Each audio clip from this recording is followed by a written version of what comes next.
2026 সালের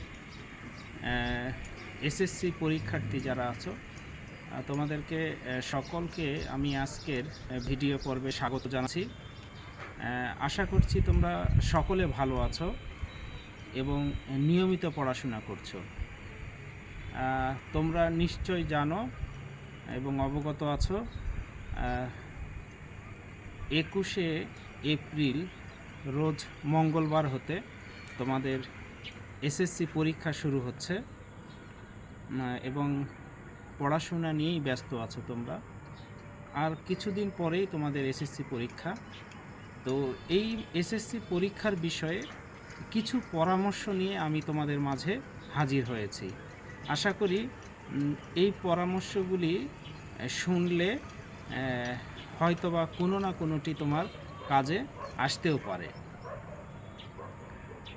সর্বোপরি এসএসসি পরীক্ষা যে কোনো শিক্ষার্থীর জন্য একটি গুরুত্বপূর্ণ পরীক্ষা। যদি জেএসসি পাবলিক পরীক্ষার কথা নাই বলি, তাহলে এসএসসি পরীক্ষাই হচ্ছে তোমার জীবনের গুরুত্বপূর্ণ পরীক্ষা, যেটি তোমার কলেজে ভর্তি হতে যেমন কাজে লাগবে এবং এইচএসসি পাশের পরে বিশ্ববিদ্যালয়ে ভর্তি হওয়ার ক্ষেত্রেই এই এসএসসির রেজাল্ট খুবই গুরুত্বপূর্ণ ভূমিকা পালন করে। একটি ভালো ফলাফল মানে বিশ্ববিদ্যালয় তথা চাকরির ক্ষেত্রে এগিয়ে থাকা সবসময়। তো যে কথাটি বলবো যে 21শে এপ্রিল মঙ্গলবার হতে যে তোমাদের পরীক্ষা শুরু হচ্ছে, আশা করি স্কুল থেকে তোমাদের বিদায় অনুষ্ঠানের মাধ্যমে তোমাদের বিদায় দেওয়া হয়েছে এবং আশা করি অ্যাডমিট কার্ডও তোমরা পেয়ে গেছো এবং রেজিস্ট্রেশন কার্ডও তোমরা পেয়ে গেছো। তো এখন পরীক্ষার জন্য তোমরা প্রত্যেক দিনই নিয়ম মেনে রুটিন করে পড়ার টেবিলে পড়াশোনা করছো।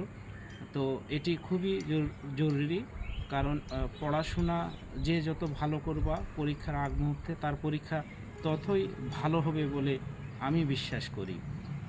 তো কিছু গুরুত্বপূর্ণ কথা বলবো, যেটি বলছিলাম, তোমরা যে অ্যাডমিট কার্ড এবং রেজিস্ট্রেশন কার্ড পেয়েছো সেটির 2 কপি ফটোকপি করবা। ফটোকপি করে এটি বাসায় সংরক্ষণ করবা, কারণ অনেক সময় দেখা যায় তাড়াহুড়ার কারণে অনেকে মেন যে অ্যাডমিট কার্ড এবং রেজিস্ট্রেশন কার্ড এটি কি করে হারিয়ে ফেলে। তো তুমি যদি ফটোকপি রাখো তাহলে এটি পরবর্তীতে থানায় জিডি করেও আবার এটি উঠানোর সুযোগ আছে, অথবা এই ফটোকপির মাধ্যমেও তুমি 2-1টি পরীক্ষাও হইলেও তুমি দিতে পারবা কর্তৃপক্ষের অনুমতি সাপেক্ষে। যদিও তোমার এই অ্যাডমিট কার্ড এবং রেজিস্ট্রেশন কার্ডের একটি ফটোকপি তোমার বিদ্যালয় কর্তৃপক্ষ তোমার জন্য সংরক্ষণ করে, প্রতিষ্ঠানের জন্য সংরক্ষণ করে, কিন্তু এটি তুমি নিজে সংরক্ষণ করবা তোমার ভালোর জন্য। এবং তুমি অবশ্যই 3টি থেকে 5টি কলম তোমার সঙ্গে রাখবা পরীক্ষায় যাওয়ার আগে, এবং কোন কলমটিতে দিয়ে তুমি লিখবা সেই কলমটি ঠিক আছে কিনা, ঠিক মতো লিখছে কিনা, এবং খুব নতুন কলম হলে এই কলমগুলি একটু লিখে নিবা যাতে পরীক্ষার হলে দ্রুত লেখা যায়, এবং ভালো কলমগুলি ব্যবহার করবা লেখার ক্ষেত্রে। তো ভালো কলম দিয়ে ভালো লেখা হয়, দ্রুত লেখা হয়, পরীক্ষার হলে সময় ম্যানেজমেন্টটি করা যায় সহজে, অর্থাৎ কম সময়ে বেশি লেখা যায়। তো যে কোনো কাজ করার ক্ষেত্রে এই লেখাটা জরুরি পরীক্ষার ক্ষেত্রে। আর আরও অনেকগুলি বিষয় বলবো, যে অনেকে আছো যে অনেক রাত জেগে পড়াশোনা করো এবং পরীক্ষা দিতে যাও, এটি অবশ্যই করবে না।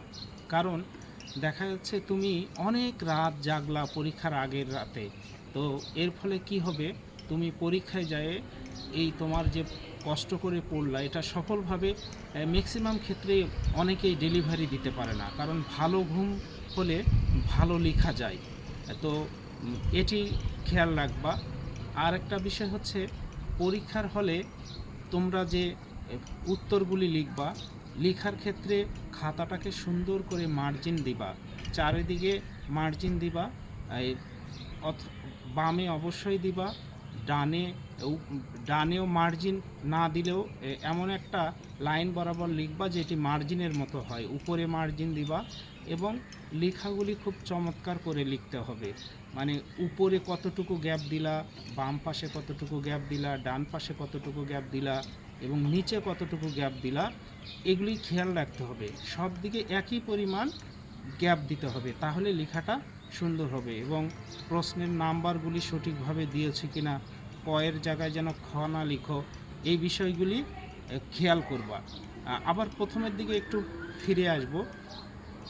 প্রথম যে পরীক্ষাটা হবে, প্রথম পরীক্ষাটা বাংলা প্রথম পত্র দিয়ে শুরু হচ্ছে, এরপরে দ্বিতীয় পত্র, এরপরে ইংরাজি প্রথম পত্র, ইংরাজি দ্বিতীয় পত্র, এরপরে আইসিটি। তো প্রথম যে পরীক্ষাটি বাংলা প্রথম পত্র, সেটার কথা বলি যে এই প্রথম পরীক্ষাটা সুন্দর করে শুরু করতে হবে। আর সুন্দর করে শুরু করতে গেলে তোমাকে পরীক্ষা শুরুর 3 থেকে 5 দিন আগেই এই প্রথম বিষয়টা পড়াশোনা করতে হবে। তুমি যদি পরীক্ষার একদিন আগে এটি কমপ্লিট করতে পারো, সম্পূর্ণ করতে পারো, তাহলে তোমার সাহসটা বেড়ে যাবে, আত্মবিশ্বাস বেড়ে যাবে যে আমার তো পড়া শেষ, আমি পারি, আমি লিখতে পারবো। আর এটি যেহেতু তোমার জীবনের প্রথম পাবলিক পরীক্ষা, সেক্ষেত্রে বলি তোমাদের একটু ভয় কাজ করে যে আমার পরীক্ষাটি কেমন হবে, আমার প্রিপারেশন ঠিক আছে, কিন্তু আমার পাশে কে বসবে, সামনে কে বসবে, তারা কি আমাকে মানসিকভাবে সাপোর্ট দিবে নাকি আমাকে ডিস্টার্ব করবে। তো এরকম কিছু বিষয় থেকে যায়। তো আমি এক্ষেত্রে তোমাদের অভয় দেই যে অন্তত 1 থেকে 3টি পরীক্ষা দেওয়ার পরে তোমার কাছে মনে হবে যে তোমার বিদ্যালয়ে যে তুমি যেভাবে পরীক্ষা দাও এটাও সেই পরীক্ষা, তখন সাহসটা তোমার বেড়ে যাবে এবং তুমি ইনশাল্লাহ ভালো পরীক্ষা দিতে পারবা। তো এটা নিয়ে খুব বেশি বিচলিত হওয়ার কিছু নেই। আরেকটি কথা বলবো, তো বিশেষ করে ম্যাথমেটিক্যাল যে বিষয়গুলি আছে, বিশেষ করে math, general math, higher math, physics, chemistry, এই বিষয়গুলোর কথা বলি। এই বিষয়গুলি যেহেতু ম্যাথমেটিক্যাল টার্ম আছে, অনেক অঙ্ক করতে হয়, গাণিতিক সমস্যার সমাধান করতে হয়। তো এই বিষয়গুলিতে লক্ষ্য রাখবা যে পরীক্ষা শেষ করার পরে অন্তত 10 মিনিট যেন তোমার হাতে থাকে, এভাবে লিখতে হবে।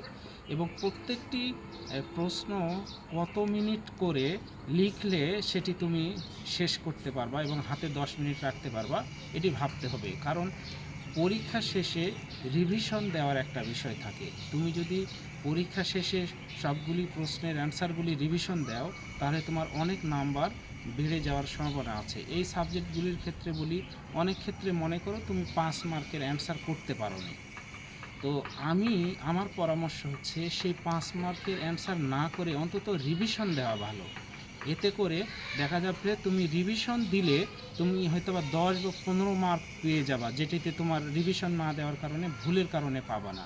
তো এই ক্ষেত্রে 5 মার্ক না লিখে এই সাবজেক্টগুলিতে রিভিশন দেওয়া অনেক বেশি জরুরি, কারণ রিভিশন অনেক মার্ক বাড়িয়ে দেয় অনেক ক্ষেত্রে।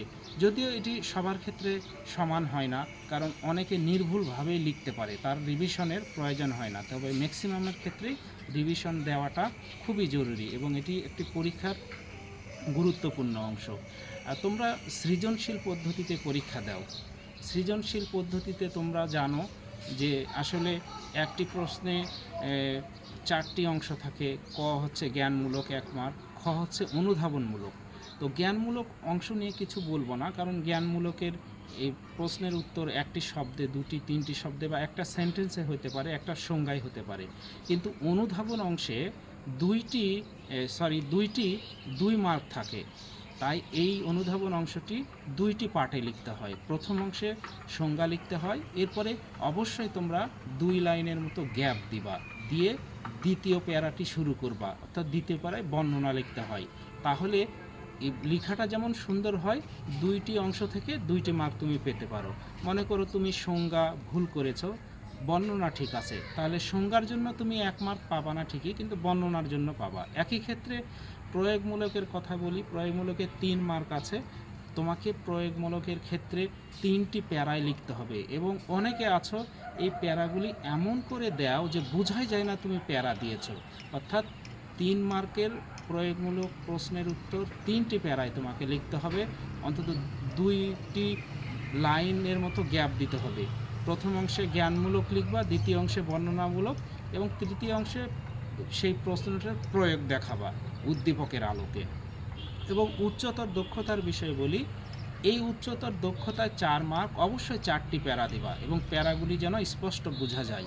তো এই উচ্চতর দক্ষতার ক্ষেত্রে বলা হয় ম্যাক্সিমাম শিক্ষার্থীরা এই উচ্চতর দক্ষতার ভালো প্রমাণ দিতে পারে না, এর জন্যই নাম হয়েছে উচ্চতর দক্ষতা।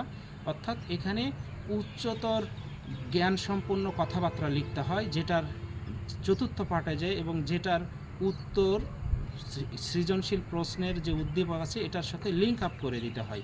অনেক ক্ষেত্রেই শিক্ষার্থীরা পারে না, আবার অনেক ক্ষেত্রেই অনেকেই পারে। তো এই জন্য উচ্চতর দক্ষতায় 4 মার্ক বা নম্বর পাওয়া যায় না।